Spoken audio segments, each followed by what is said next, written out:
A ver, imaginemos por un momento el siguiente escenario. Alguien tiene que tomar la decisión más importante de su carrera profesional, o quizá de su vida personal. Claro, una de esas encrucijadas vitales. Exacto. Y para ayudarle en este proceso, pues tiene a su lado a un asistente que es un genio absoluto.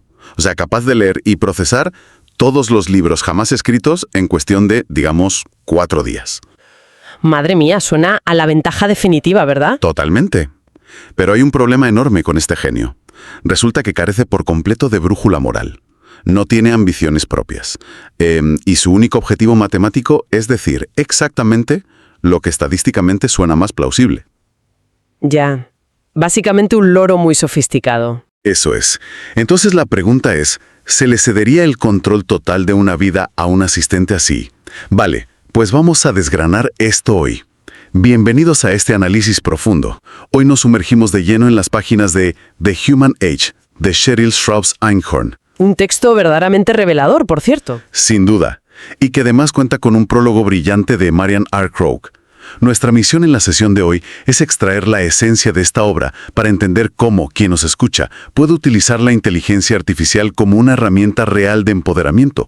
Efectivamente, sin permitir que la máquina acabe dictando el rumbo de las decisiones importantes, claro. Y es vital empezar por esa premisa. Totalmente, porque parece que nos dejamos llevar. Sí, existe una tendencia casi instintiva a pensar que estas nuevas tecnologías están ahí para darnos certezas absolutas.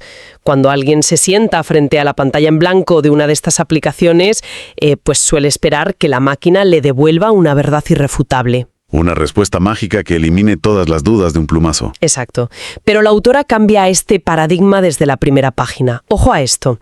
La inteligencia artificial no reduce la incertidumbre. Fíjate, eso choca bastante con lo que solemos pensar. Choca muchísimo. De hecho, hace justo lo contrario. Revelan la abrumadora complejidad de las opciones que tenemos delante. En lugar de simplificar el mundo, nos ofrece un buffet inabarcable de datos y de caminos posibles. Es como abrir la caja de Pandora de la información. Eso es.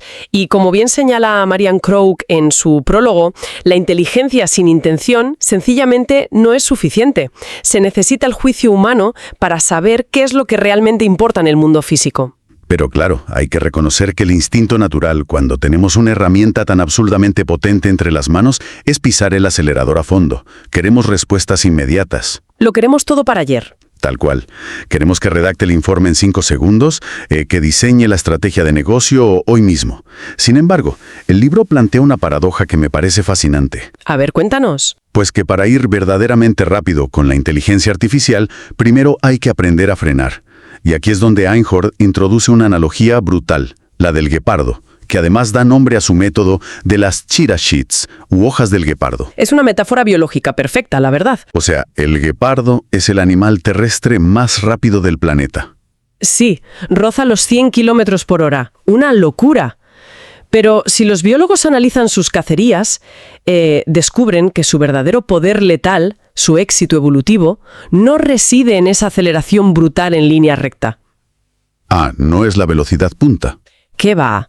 Reside en su asombrosa capacidad para desacelerar drásticamente. Fíjate, un guepardo puede reducir su velocidad en unos 14 kilómetros por hora en una sola zancada. ¡Guau! Es un frenazo tremendo. Es una barbaridad. Y es precisamente esa pausa estratégica, esa reducción tan abrupta de la velocidad, lo que le otorga la flexibilidad para maniobrar. Le permite girar y anticiparse a una presa que está intentando esquivarlo por todos los medios. Claro, o sea, que si el guepardo solo acelerara al máximo, perdería el control por completo ante el primer giro inesperado. Exactamente. Saldría volando, literalmente. Pues esto me recuerda totalmente a conducir a un coche por una carretera de montaña que está cubierta de hielo. O sea, si pisas el acelerador a fondo, te sales en la primera curva. Ya, y si clavas los frenos de golpe, pues lo mismo. Efectivamente, el coche derrapa y también te vas fuera. Lo que la física te obliga a hacer es ir bombeando el freno suavemente, creando diminutas pausas para que los neumáticos recuperen la tracción. Esa imagen mental de buscar tracción es muy acertada. Es que esas pausas son las que te permiten girar el volante y dirigir el vehículo hacia donde realmente quieres ir. Totalmente. Y si miramos a la historia de la tecnología, encontramos un precedente histórico maravilloso que respalda esta idea de la pausa. Nos tenemos que remontar a los años 80 en los míticos laboratorios Bell. Madre mía, ¿de ahí salió casi todo lo que usamos hoy? Literal. Pues allí la ingeniera Marian Crook estaba investigando cómo transmitir la voz humana a través de redes digitales, lo que hoy usamos a diario y conocemos como la tecnología de voz sobre IP. Para que la gente se haga una idea, las llamadas por Internet de toda la vida. Eso es. Pues Crook hizo un descubrimiento fundamental. Se dio cuenta de que la conversación humana no es ni mucho menos un flujo continuo de sonido. Contiene silencios vitales. Claro, porque si no nos ahogaríamos hablando. Exacto. Gran parte de una charla es literalmente silencio. Pausamos para tomar aire, para estructurar la siguiente idea, para procesar emocionalmente lo que el otro acaba de decir. O sea que el silencio no era un error del sistema. Para nada. Al comprender que era una parte estructural de la comunicación humana, logró codificar la transmisión de voz en paquetes de datos de manera súper eficiente. ¡Qué fascinante! Y la conexión hoy en día es brutal. Cuando interactuamos con la inteligencia artificial, esos mismos silencios, esas pausas antes de escribir un comando o un prompt, son el único espacio donde reside nuestra agencia. Nuestra capacidad de decidir. Efectivamente, pausar no es ser ineficiente, es un acto de disciplina para mantener las manos en el volante. Vale. Creo que el concepto de frenar y tomar el control ha quedado clarísimo. Pero pasemos de la biología y la historia a la mecánica pura del presente. Porque si pausamos para tomar el control, ¿qué es exactamente lo que estamos intentando controlar? Esa es la gran pregunta. Es que solemos hablar de la inteligencia artificial como si fuera un oráculo místico, ¿no? Lleno de sabiduría infinita encerrado en un servidor en algún lugar de California. Y a ver, ese es un error de percepción bastante peligroso. En su nivel más básico, los grandes modelos de lenguaje, los famosos LLMs, son lo que en computación se denomina cajas negras. Modelos preentrenados con montañas masivas de datos. Eso es. Y funcionan bajo un principio matemático llamado asociación suave. Y bueno, vamos a explicar qué significa esto de la asociación suave porque es la clave absoluta de todo. Dale, ilumínanos. Un ordenador tradicional funciona con reglas rígidas. Si pasa A, entonces ejecuta B. Sin más. Pero estos nuevos modelos funcionan creando un mapa estadístico inmenso. O sea, no siguen un camino fijo. No. Su tarea principal no es comprender el mundo, sino predecir cuál es la siguiente palabra más lógica basándose en el contexto de la frase anterior. No tienen moralidad, no tienen un propósito existencial. Ni experiencias vividas, claro. Ni ética. Simplemente emulan el razonamiento adivinando patrones geométricos entre las palabras. A ver, un momento, permíteme que cuestione esto, porque aquí es donde la cosa se pone realmente interesante. Si alguien le pide a la inteligencia artificial, no sé, que le dé ideas para salvar una campaña de marketing que está siendo un desastre. Ya sé por dónde vas. Claro, y de repente la máquina devuelve una perspectiva creativa, loquísima, en la que el usuario jamás había pensado. ¿Cómo va a ser eso solo estadística y predecir la siguiente palabra? Realmente da la sensación de que la máquina está razonando y empatizando con el problema. Bueno, es normal que dé esa sensación. Pero es una ilusión óptica estadística. Y a ver, entiendo perfectamente por qué resulta tan convincente. Lo que ocurre es que la máquina es tan absurdamente buena reconociendo los patrones lingüísticos de millones de interacciones humanas que puede reflejar cómo se estructuraría la solución ideal a un problema similar. O sea, un corte y pega hiperavanzado. Digamos que sí. Parece empatía, parece creatividad pura, pero es probabilidad matemática pura y dura. La autora nos recuerda que esta fascinación por antropomorfizar a las máquinas, por darles cualidades humanas, viene de muy atrás. Fíjate, en el año 76 ella interactuó con su ordenador Commodore PET. Madre mía, una reliquia. Total. Pues jugaba con un programa llamado Eliza. Eliza era un código súper rudimentario que simulaba ser un psicoterapeuta. Básicamente, cogía las palabras del usuario y se las devolvía en forma de pregunta abierta. En plan, me siento triste, y la máquina decía, ¿por qué te sientes triste? Exacto, algo así de simple. Y ya en esa época la gente sentía que la máquina les escuchaba y les comprendía profundamente, pero la máquina está vacía de intención. Vacía de intención. ¡Qué concepto tan potente! Es que la intención implica querer alcanzar un resultado específico por razones personales, emocionales o éticas, y el código, por muy complejo que sea su algoritmo, carece de esa dimensión. Entiendo. O sea, es un espejo muy sofisticado, pero no hay nadie al otro lado. Y para ilustrar esto de forma más visual, el libro utiliza dos metáforas que me parecen buenísimas. Así es. La primera es la del conductor del Lamborghini. Imaginemos que la IA es un superdeportivo italiano último modelo. Un bicho de cuidado. Total.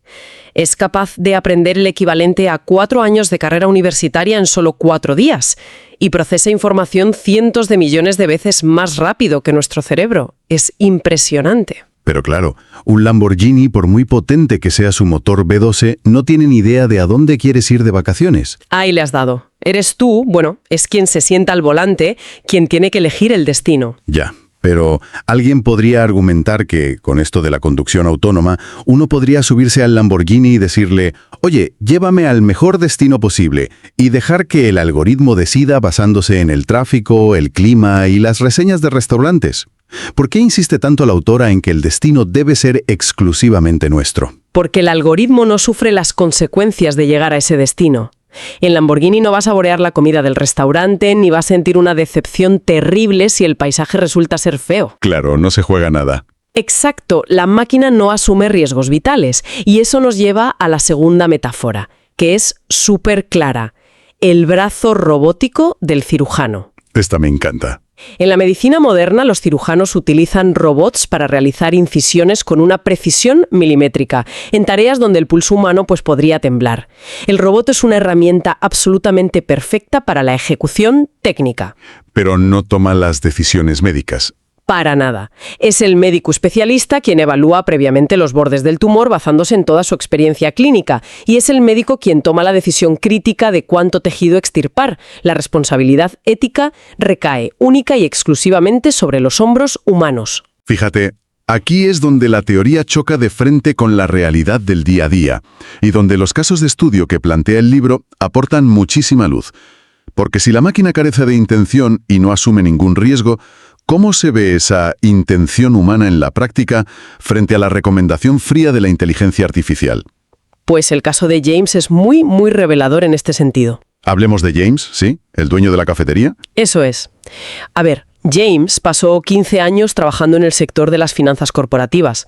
Se pasaba la vida entre hojas de cálculo y jornadas interminables, proyectando el éxito financiero de las empresas de otras personas. Una vida súper estresante. Y su única vía de escape mental era la cafetería de su barrio, donde paraba a tomar café cada mañana. Exacto. Le fascinaba cómo ese pequeño local conectaba a extraños y, digamos, tejía comunidad. Pero todo cambia cuando su padre muere repentinamente, un golpe durísimo que le provoca una crisis vital en toda regla. Sí. Ahí James se da cuenta de que su padre siempre quiso emprender, pero nunca se atrevió a darle paso. Así que James decide liarse la manta a la cabeza, deja su trabajo, vacía sus ahorros y abre su propia cafetería en New Rochelle. Y lo bonito es que no construye un simple negocio de vender cafés y ya está. Construye una comunidad genuina. O sea, invita a chocolate caliente a los niños del equipo local de béisbol. Añade opciones como el café con leche de avena simplemente porque una clienta habitual que se llama Siena se lo sugirió. Detalles puramente humanos. Totalmente. Y ahora, a los 43 años, el negocio funciona tan bien que James se plantea expandirse para, no tener que trabajar 14 horas diarias.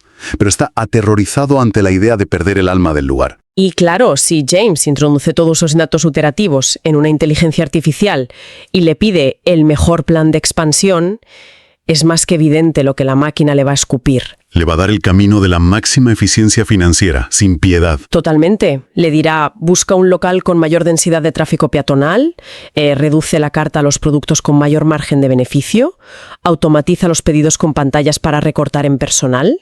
Y deja de regalar chocolate caliente a los niños, por el amor de Dios, que arruinas la métrica trimestral. Exacto, porque la IA busca siempre el camino de menor resistencia para alcanzar la métrica que se le ha programado.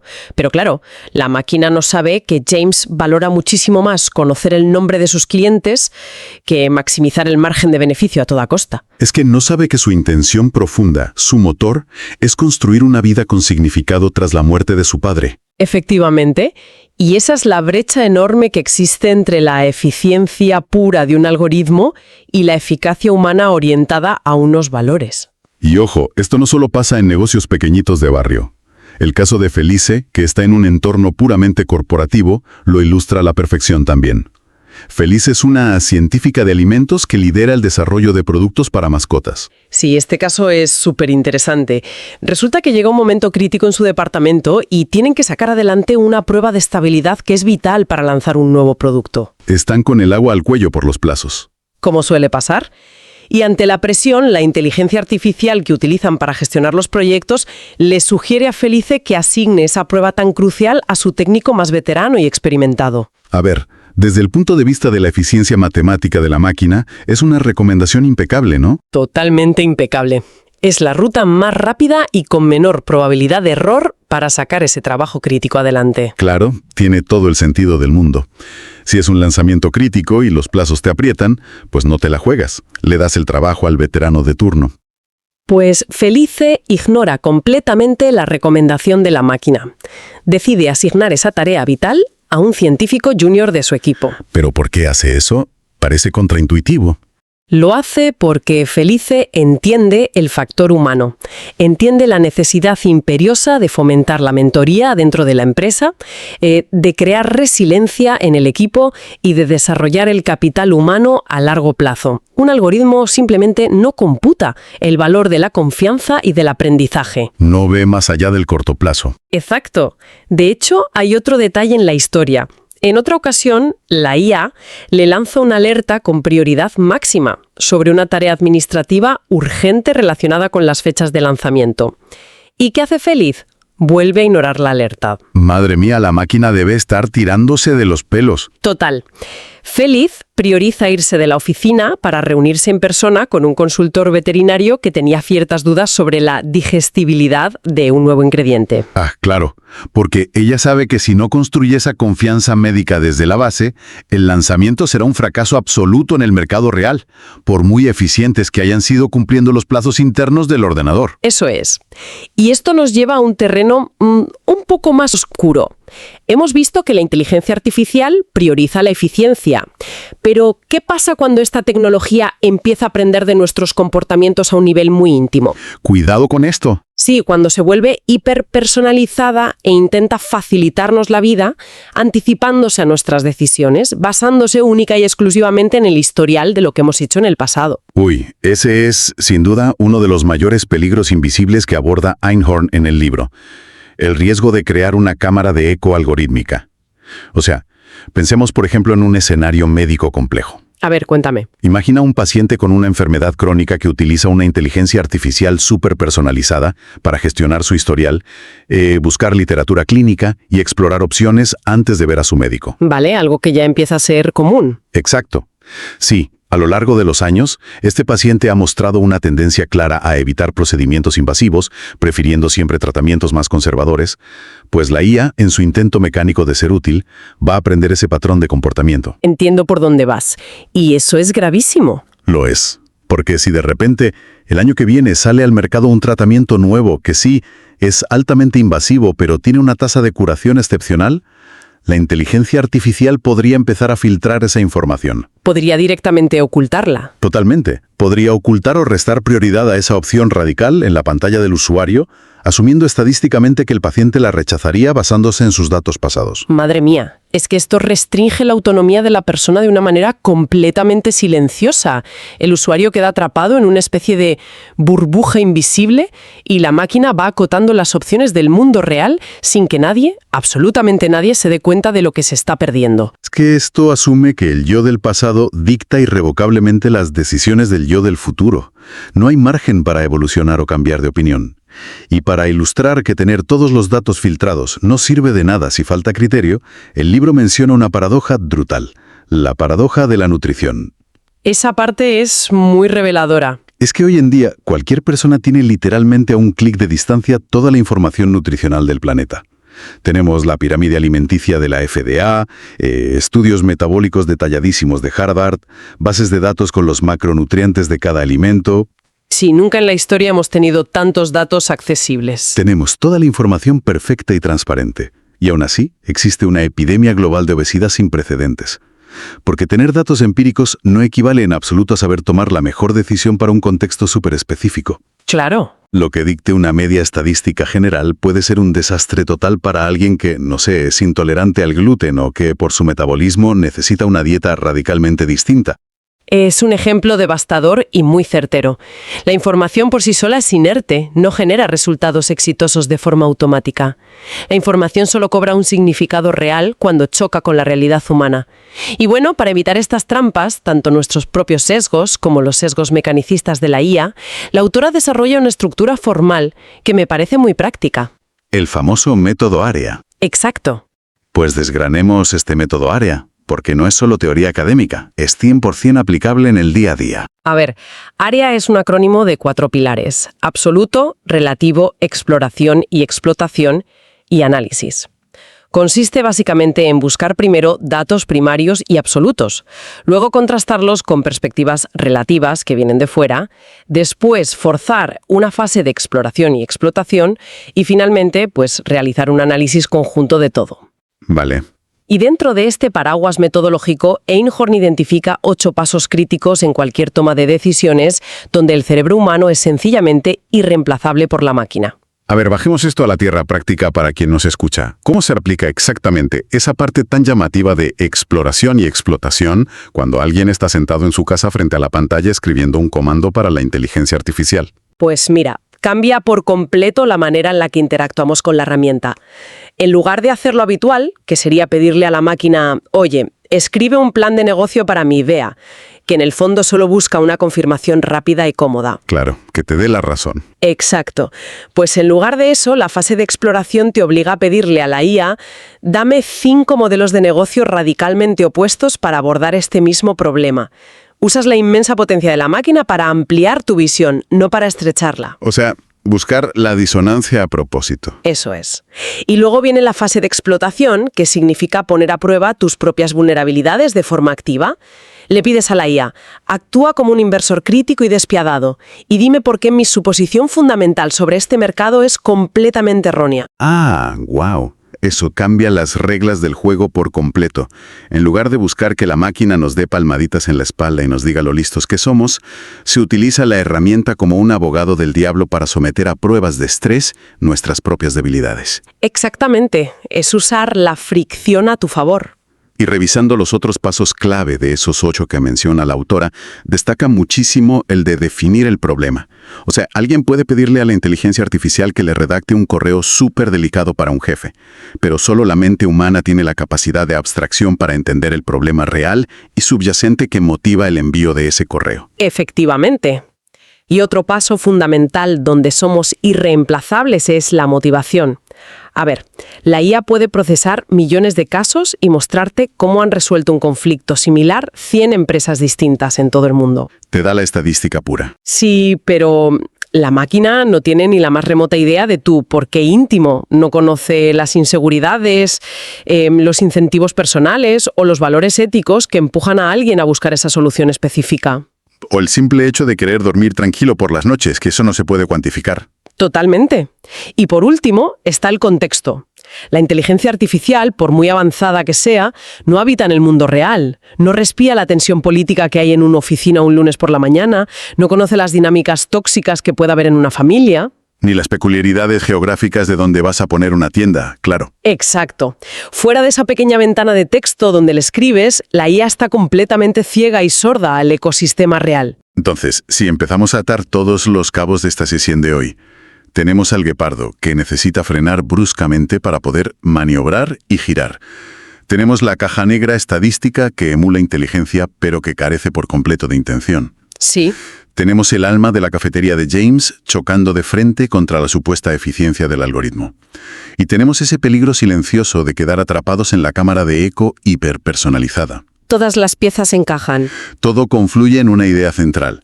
Al final del día, los seres humanos seguimos siendo los jefes de decisiones. Y esa sensación de incomodidad, esa fricción que a veces se siente cuando nuestra intuición choca contra el análisis frío de la IA, pues no es un fallo en el sistema. Para nada. Es una característica vital. No significa que se esté usando mal la herramienta. Esa fricción es una señal extraordinariamente valiosa. Es el ecosistema natural de nuestra mente avisando de que hay valores profundos en juego.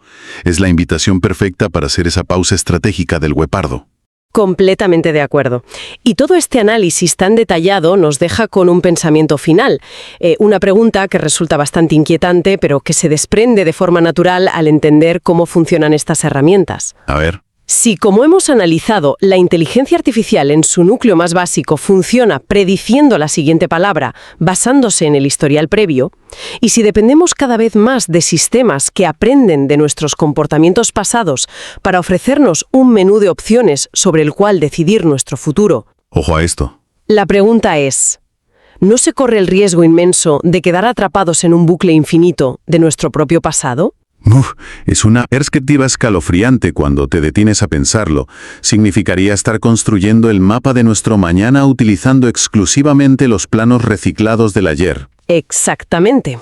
Por eso, creo que vale la pena preguntarse la próxima vez que alguien abra una de estas interfaces para buscar respuestas ante un problema.